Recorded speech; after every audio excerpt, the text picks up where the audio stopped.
Assalamualaikum warahmatullahi wabarakatuh. Di sini kelompok kami akan menjelaskan chapter 18 yaitu mengenai sistem buku besar umum dan pelaporan. Sebelumnya di sini saya akan memperkenalkan anggota kelompok kami. Yang pertama yaitu ada saya Imas Maesaro dengan NPM akhir 119, lalu Taskia Yasmin dengan NPM akhir 127, kemudian Naila Himatul dengan NPM akhir 179, lalu Salsabila Cynthia dengan NPM akhir 220, Nindya Nazila dengan NPM akhir 248. Pembahasan yang pertama yakni mengenai sistem buku besar dan pelaporan. Fungsi utama dari sistem ini adalah untuk mengumpulkan dan mengatur data dari berbagai subsistem siklus akuntansi seperti pendapatan, pengeluaran, produksi, dan SDM atau penggajian, serta sumber data lainnya. Di sini tertera alur diagram proses laporan keuangan mengalir melalui 4 aktivitas utama. Yang pertama yaitu pembaruan buku besar. Aktivitas ini menerima input berupa ayat jurnal dari 2 sumber data utama, yaitu subsistem akuntansi rutin dan bendahara atau treasurer, seperti penerbitan utang. Lalu, hasil pembaruan ini menghasilkan bukti jurnal dan memperbarui database buku besar. Dari sini dihasilkan pula data saldo untuk tahap berikutnya. Lalu yang kedua yaitu posting jurnal penyesuaian, yakni pengendalian, membuat dan mengirimkan ayat jurnal penyesuaian ke dalam sistem untuk mencatat akrual penangguhan, estimasi, revaluasi, dan koreksi. Setelah diposting ke buku besar, sistem menghasilkan neraca saldo setelah penyesuaian. Lalu tahap yang ketiga yaitu menyusun laporan keuangan, yakni menggunakan data dari neraca saldo setelah penyesuaian.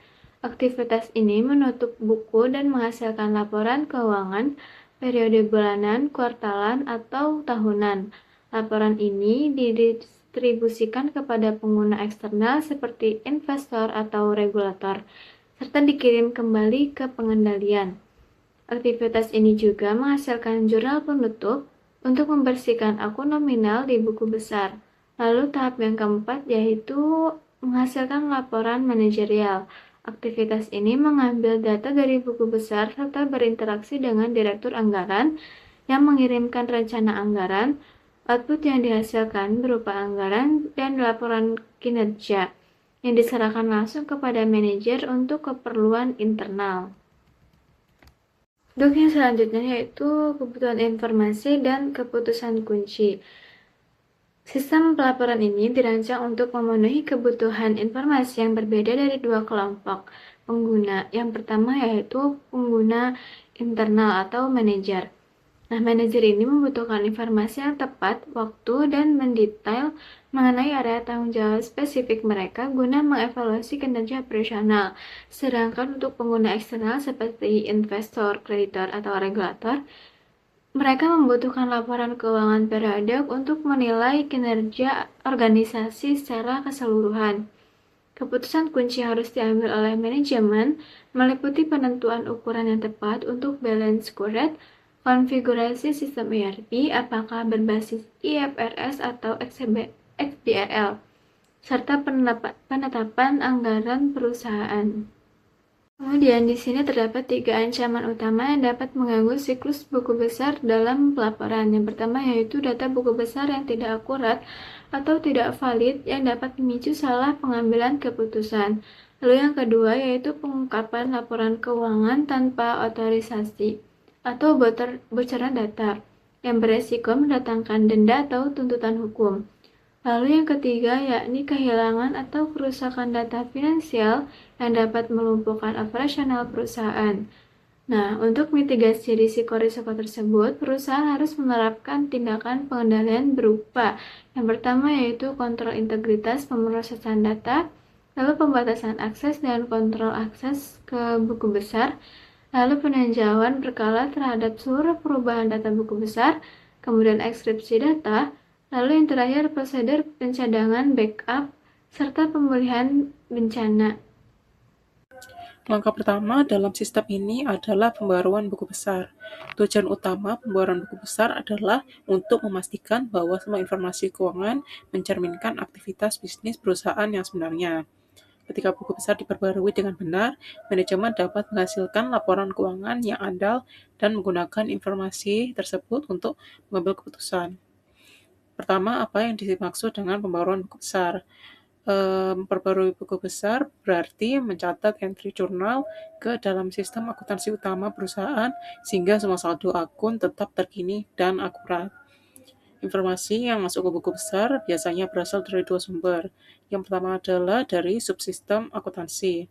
Ini adalah siklus akuntansi lain yang ada di perusahaan, seperti siklus pendapatan, siklus pengeluaran, sistem penggajian, dan sistem produksi.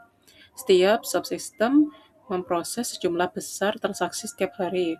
Misalnya, siklus pendapatan mencatat transaksi penjualan dan pembayaran pelanggan, sedangkan siklus pengeluaran mencatat pembelian dan pembayaran kepada pemasok. Alih-alih mentransfer setiap transaksi satu persatu ke dalam buku besar umum, sistem biasanya membuat entry jurnal ringkasan secara berkala. Ringkasan ini dibuat setiap hari, mingguan, atau bulanan tergantung pada kebutuhan organisasi. Selanjutnya adalah kantor bendahara. Bendahara mencatat transaksi yang tidak rutin, seperti penerbitan atau pelunasan utang, pembelian atau penjualan sekuritas investasi, atau akuisisi saham treasury. Karena transaksi ini seringkali signifikan dan melibatkan sejumlah besar uang, transaksi ini memerlukan perhatian dan otorisasi khusus, tidak seperti entry ringkasan yang dihasilkan secara otomatis oleh subsistem akuntansi. Entry jurnal dari bendahara biasanya dimasukkan langsung ke dalam sistem oleh personel yang berwenang. Selanjutnya adalah beberapa ancaman yang dapat terjadi dalam langkah pembaruan buku besar. Ada dua. Yang pertama adalah entry jurnal yang tidak akurat. Kesalahan dalam entry jurnal dapat menyebabkan saldo akun yang tidak tepat dan mengakibatkan laporan keuangan yang menyesatkan. Sebagai contoh, jika pendapatan secara tidak sengaja dicatat sebagai pengeluaran, laba yang dilaporkan perusahaan akan menjadi tidak akurat. Kesalahan seperti itu dapat mempengaruhi keputusan manajemen, evaluasi investor, dan bahkan kepatuhan terhadap peraturan. Entry jurnal yang tidak akurat berbahaya karena buku besar merupakan dasar pelaporan keuangan.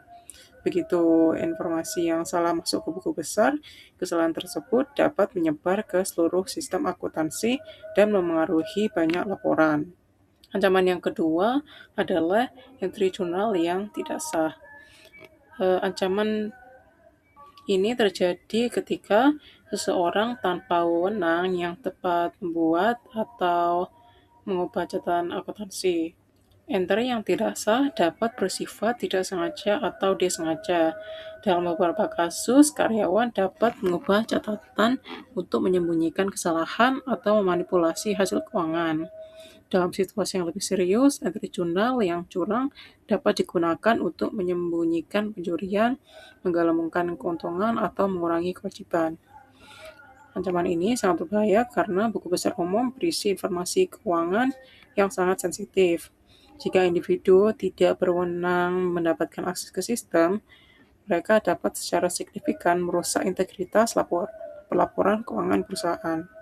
Selanjutnya, ada beberapa pengendalian terhadap kedua ancaman tersebut. Yang pertama adalah kontrol validasi input, yaitu pemeriksaan otomatis yang terintegrasi dalam sistem akuntansi untuk memastikan bahwa entry jurnal dimasukkan dengan benar. Kontrol ini membantu mengurangi kesalahan manusia dan meningkatkan operasi catatan akuntansi.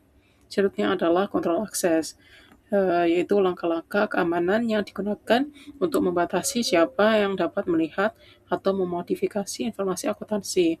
Dengan membatasi akses berdasarkan tanggung jawab pekerjaan, organisasi dapat lebih melindungi informasi keuangan yang sensitif. Yang ketiga ada rekonsiliasi dan laporan kontrol, yaitu kontrol detektif yang digunakan untuk mengidentifikasi kesalahan setelah transaksi diproses. Alat rekonsiliasi dapat berupa beberapa hal, seperti neraca percobaan dan buku besar pembantu. Laporan kontrol juga membantu manajer meninjau entry jurnal, mendeteksi postingan yang hilang, dan mengidentifikasikan transaksi yang tidak biasa. Laporan ini meningkatkan pemantauan dan meningkatkan kepercayaan pada keakuratan sistem akuntansi. Yang terakhir adalah pembuatan dan peninjauan jejak audit. Yaitu jejak audit adalah catatan kronologis yang menunjukkan bagaimana transaksi bergerak melalui sistem akuntansi. Hal ini memungkinkan akuntan dan auditor untuk melacak suatu transaksi dari dokumen sumber aslinya hingga entry jurnal, buku besar, dan akhirnya laporan keuangan. Sistem ERP modern secara otomatis membuat jejak audit dan seringkali mencegah penghapusan atau pengubahan data tanpa otorisasi. Adjusting entries atau jurnal penyesuaian adalah jurnal yang dibuat untuk memastikan laporan keuangan sudah akurat sebelum disusun menjadi laporan keuangan akhir. Jurnal penyesuaian biasanya dibuat setelah neraca saldo awal atau trial balance selesai disusun. Nah, tujuan utama dari adjusting entries adalah agar pencatatan sesuai dengan dasar aktual, yaitu pendapatan dan beban dicatat pada periode saat transaksi terjadi, bukan saat kas diterima atau dibayarkan. Selanjutnya, jurnal penyesuaian berasal dari bagian controller terdiri dari 5 jenis. Yang pertama, akrual, yaitu pencatatan pendapatan atau beban yang sudah terjadi tetapi kasnya belum diterima atau dibayarkan. Misalnya beban gaji yang masih harus dibayar. Yang kedua, deferrals, yaitu pencatatan kas yang diterima atau dibayar sebelum kegiatan sebenarnya terjadi, seperti prepaid asuransi dan unearned revenue. Lalu yang ketiga adalah estimatis, yaitu jurnal berdasarkan estimasi, contohnya beban depresiasi dan piutang dan tagih. Yang keempat adalah revaluation, yaitu penyesuaian nilai aset karena perubahan nilai atau metode akuntansi, misalnya penurunan nilai persediaan. Dan yang terakhir adalah correction, yaitu jurnal yang dibuat untuk memperbaiki kesalahan pencatatan pada general ledger. Nah, dalam proses posting adjusting entries terdapat beberapa ancaman atau threats. Ancaman pertama adalah inaccurate adjusting entries, yaitu jurnal penyesuaian yang tidak akurat. Kesalahan ini dapat menyebabkan laporan keuangan menjadi salah dan dapat mengaruhi pengambil keputusan manajemen. Ancaman kedua adalah unauthorized adjusting entries, yaitu jurnal penyesuaian yang dibuat tanpa otorisasi. Hal ini dapat menyebabkan manipulasi laporan keuangan atau fraud. Nah, untuk mengurangi ancaman tersebut, perusahaan menerapkan beberapa pengendalian atau controls. Yang pertama, data entry processing integrity control, yaitu pengendalian input data seperti pengecekan kelengkapan data, validasi akun, serta keseimbangan antara debit dan kredit. Lalu yang kedua, spreadsheet error protection control. Nah, karena banyak adjusting entries dibuat menggunakan spreadsheet, maka perlu dilakukan perlindungan formula dan pengecekan ulang agar tidak terjadi kesalahan perhitungan. Lalu yang ketiga, standard adjusting entries file, yaitu penggunaan template jurnal standar untuk jurnal yang rutin seperti depresiasi agar lebih akurat dan tidak lupa dicatat. Nomor 4, reconciliation dan control reports, yaitu rekonsiliasi dan laporan pengendalian untuk memastikan saldo dan jurnal sudah sesuai. Nomor 5, audit trail, yaitu jejak audit yang memungkinkan perusahaan menelusuri setiap perubahan yang terjadi pada general ledger, sehingga kesalahan atau kecurangan lebih mudah dideteksi. Nah, selain itu, perusahaan juga menetapkan akses kontrol atau pembatasan akses agar hanya pihak tertentu yang memiliki wewenang untuk membuat atau mengubah adjusting entries. Selanjutnya, kontrol mengenai jurnal penyesuaian yang tidak sah. Yang pertama, perusahaan harus memiliki kontrol akses yang kuat. Artinya, hanya pihak tertentu yang berwenang, biasanya bagian kontroler atau akuntansi yang boleh membuat jurnal penyesuaian. Nah, penggunaan autentikasi berlapis dan pembatasan akses membantu pencegahan penyalahgunaan. Lalu yang kedua, dilakukan rekonsiliasi dan supervisi secara rutin. Peninjauan berkala terhadap jurnal penyesuaian penting untuk mendeteksi adanya aktivitas mencurigakan atau kesalahan pencatatan. Lalu yang ketiga, adanya audit trail. Audit trail berfungsi untuk mencatat seluruh perubahan yang terjadi sehingga auditor maupun manajer dapat menelusuri dan memeriksa setiap transaksi dengan lebih mudah. Pada slide ini dijelaskan mengenai proses penyusunan laporan keuangan dalam sistem General Ledger and Reporting. Proses ini dimulai setelah seluruh transaksi dan jurnal penyesuaian diposting ke buku besar. Setelah itu, perusahaan melakukan penutupan buku yang biasanya dilakukan setiap bulan, kuartal, atau tahunan untuk menghasilkan laporan keuangan yang akurat dan dapat dipercaya. Laporan keuangan yang dihasilkan meliputi income statement atau laba rugi, balance sheet atau neraca, cash flow statement atau laporan arus kas, serta statement of change in equity atau laporan perubahan ekuitas. Dalam proses closing, akun pendapatan dan beban akan ditutup melalui jurnal penutup. Kemudian laba atau rugi perusahaan dipindahkan ke retained earnings. Selain itu, penyusunan laporan keuangan juga harus mengikuti standar akuntansi seperti GAAP dan IFRS agar informasi yang dihasilkan dapat dipercaya oleh investor, kreditor, maupun pihak manajemen. Selanjutnya, saya akan membahas mengenai ancaman dan pengendalian dalam penyusunan laporan keuangan. Terdapat beberapa risiko yang dapat mempengaruhi kualitas laporan keuangan. Salah satunya adalah ketidakakuratan laporan keuangan akibat kesalahan input data, kesalahan klasifikasi akun, atau kesalahan dalam penerapan IFRS dan XBRL. Selain itu, terdapat juga risiko fraud financial reporting, yaitu manipulasi laporan keuangan yang dilakukan manajemen, misalnya dengan melebihkan pendapatan atau menyembunyikan kewajiban perusahaan. Untuk mengurangi risiko tersebut, perusahaan menerapkan beberapa pengendalian, seperti processing integrity controls, penggunaan ERP dan software akuntansi, pelatihan terkait IFRS dan XBRL, serta audit internal maupun eksternal. Dengan adanya pengendalian tersebut, perusahaan dapat menghasilkan laporan keuangan yang lebih lengkap, akurat, dan sesuai dengan standar akuntansi.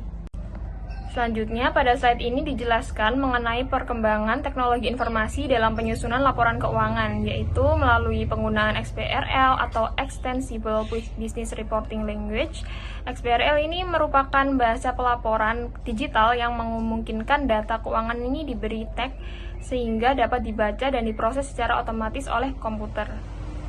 Sebelum adanya XBRL, data laporan keuangan harus dimasukkan ulang secara manual ke dalam sistem, sehingga prosesnya lebih lambat dan berisiko menimbulkan kesalahan.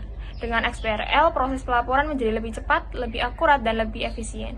Selain itu, teknologi ini juga memudahkan analisis data dan perbandingan laporan keuangan antar perusahaan. Beberapa komponen penting dalam XBRL meliputi instance dokumen, elemen taksonomi, dan inline XBRL atau IXBRL yang memungkinkan laporan dapat dibaca baik oleh manusia maupun mesin secara bersamaan. Pada kesempatan kali ini, saya akan memaparkan mengenai risiko strategis dalam siklus pelaporan manajemen. Laporan manajemen dan anggaran merupakan output krusial dari sistem General Ledger. Namun, efektivitasnya itu sangat bergantung pada kualitas desain dan metodologi yang digunakan. Merujuk pada tabel 18.1 di halaman 595, terdapat 10 ancaman utama dalam siklus ini. Fokus saya kali ini adalah pada ancaman nomor 10, yaitu laporan dan grafik yang dirancang dengan buruk atau poorly designed reports and graphs. Sebagaimana yang ditegaskan pada halaman 599, laporan yang tidak dirancang dengan baik dapat menyajikan informasi yang menyesatkan atau tidak relevan, sehingga memicu pengambilan keputusan yang bias oleh pihak manajemen. Berdasarkan modul pada halaman 600 hingga 601, terdapat kesalahan teknis yang sering terjadi dalam visualisasi data. Misalnya penggunaan skala sumbu yang dipotong yang mengakibatkan perbedaan angka yang kecil tampak sangat signifikan secara visual. Selain itu, ketidaktepatan dalam pemilihan jenis grafik seperti penggunaan grafik batang untuk data time series dapat mengubah interpretasi manajer secara fundamental. Hal ini tuh membuktikan bahwa kesalahan desain meskipun tampak bersifat teknis memiliki dampak kognitif yang besar dalam mengubah cara manajer memahami realitas bisnis mereka. Permasalahan ini tuh diperparah dengan penggunaan anggaran statis sebagaimana dijelaskan pada halaman 600. Anggaran statis ini menyusun target tetap tanpa mempertimbangkan fluktuasi dalam lingkungan operasional. Nah, pada halaman 601 asumsikan rencana produksi itu ditetapkan sebesar 2000 unit ya. Namun permintaan pasar yang tinggi memaksa produksi aktual itu mencapai 2200 unit. Dalam laporan kinerja berbasis anggaran statis, hal ini itu akan memunculkan varians negatif pada hampir seluruh pos biaya. Padahal kenaikan biaya tersebut itu merupakan konsekuensi logis dari peningkatan volume produksi, bukan indikasi inefisiensi. Jika manajer dievaluasi berdasarkan laporan tersebut, maka terjadi ketidakadilan dalam penilaian kinerja yang dapat menurunkan motivasi serta moral kerja karyawan. Apabila ancaman laporan yang buruk dan penggunaan anggaran statis ini tidak dimitigasi, maka organisasi itu akan menghadapi 3 konsekuensi serius. Pertama, manajer itu akan salah memahami situasi bisnis sehingga salah dalam mengalokasikan sumber dayanya.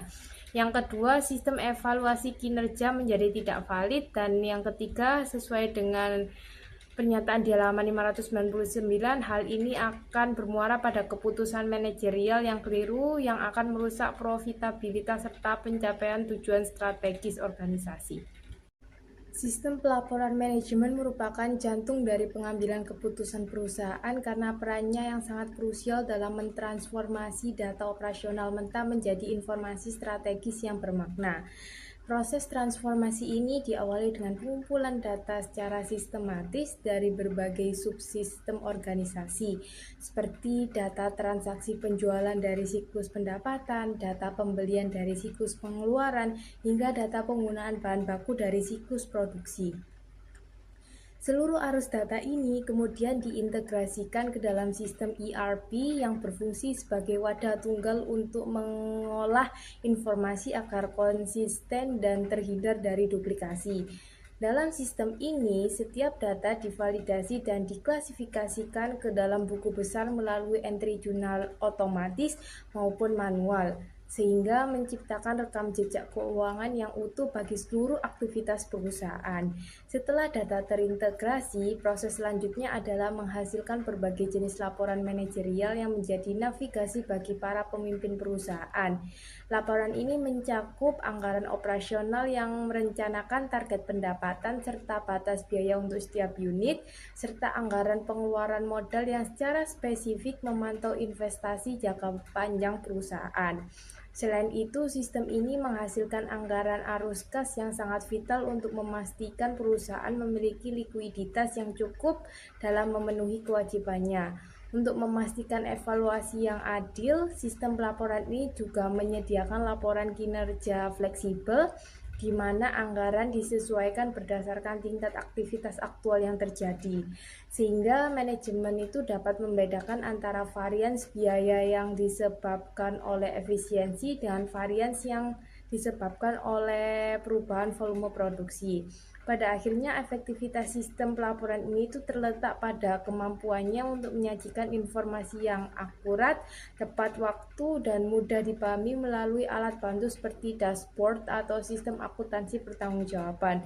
Dengan adanya informasi yang terstruktur ini, manajemen tidak lagi meraba-raba dalam kegelapan, melainkan memiliki fondasi yang kuat untuk mengevaluasi kinerja setiap departemen secara objektif. Nah, proses pengolahan data menjadi informasi strategis ini memungkinkan perusahaan untuk mendeteksi masalah lebih dini, mengalokasikan sumber daya secara lebih efisien, dan mengambil keputusan operasional yang tepat demi menjaga keunggulan kompetitif perusahaan di pasar yang terus berubah.